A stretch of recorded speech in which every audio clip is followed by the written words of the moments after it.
ভাষায় থাকবে। টি-20 খেলা এমন একটা খেলা যে খেলা আপনি এক ওভারের মধ্যে খেলা চেঞ্জ হয়ে যায়। বাংলাদেশের ক্রিকেটের মানে এটা ধ্বংসের একটা বড় মূল হবে আর এখন যারা খেলতেছে আপনি যদি দেখেন ম্যাক্সিমাম ইয়াং প্লেয়ার, তো একটু সময় লাগবে, বাট আমি বিশ্বাস করি যে ওরা খুব ভালো একটা টিম হয়ে দাঁড়াবে ইনশাল্লাহ এক বছরের মধ্যে।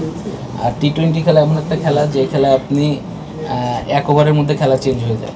সো এই কারণে বলবো যে টি-20 খেলা ছোটো টিম বড় টিম থাকে না, আপনার ম্যাক্সিমাম সব টিমই ধরেন যে 19-20 থাকে।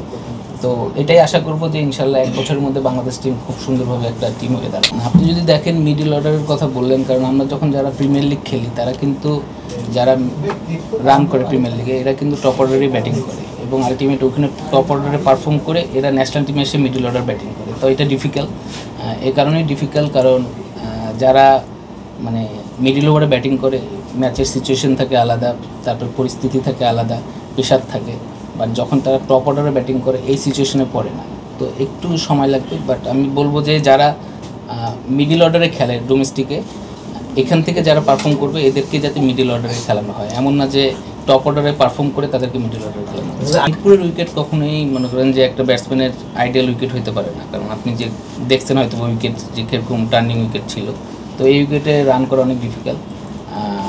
তা আমার কাছে মনে হয় যে চিটংয়ের এখন খেলা হচ্ছে, এখন দেখবেন যে মোটামুটি রান হবে আর কি, আমি আশা করি।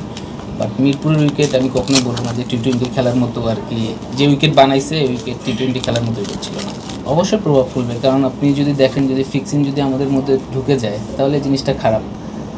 বাংলাদেশের ক্রিকেটের মানে এটা ধ্বংসের একটা বড় মূল হবে আর কি। তো আমি মানে এটা কী বলবো আর কি, যে আশা করবো যাতে এখান থেকে সবাই দূরে থাকে এবং ক্রিকেট বোর্ড যাতে এটার উপর মানে খুব ভালোভাবে নজর দেয়।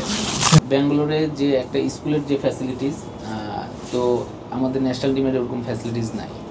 তো আপনি যদি ওইভাবে চিন্তা করেন যে ঠিক আছে আমরা চেষ্টা করতেছি, এর মানে এই না যে আমরা রাতারাতি খুব ভালো টিম হয়ে যাব। তো অবশ্যই চেষ্টা থাকবে। আর যেহেতু বিগত কয়েক বছর ধরে যে বাংলাদেশের অবস্থান দেখতেছেন যে কিছু প্লেয়ার আসতেছে, সিনিয়র প্লেয়াররা বের হয়েছে, তো আপনাকে একটু সময় দিতে হবে যে এই টিমটাকে গোছানোর জন্য। এটা তো আর ইন্ডিভিজুয়াল গেম না।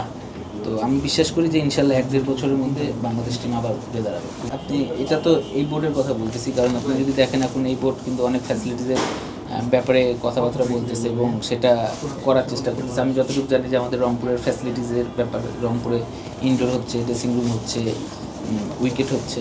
তো আমার মনে হয় যে শুধু রংপুরে না, এরকম পুরো জেলা বা বিভাগে সবখানেই এরকম ফ্যাসিলিটিস বাড়াচ্ছে।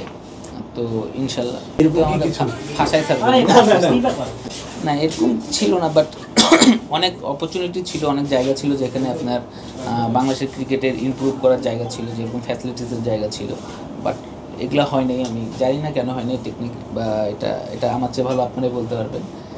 বাট এখন সেই জিনিসটা আর হচ্ছে না। এখন আমি তো যতদিন বুলবুলের সাথে কথা বললাম এবং আশেপাশে যারা ছিল তাদের সাথে কথা বলছি এবং খুব মানে দ্রুত গতিতেই কাজ করছে তারা। আমি শুধু রংপুরেরটা জানি, তাই আমি রংপুরেরটা বললাম আর কি, আর অন্য জায়গাটা আমি এরকমভাবে বলতে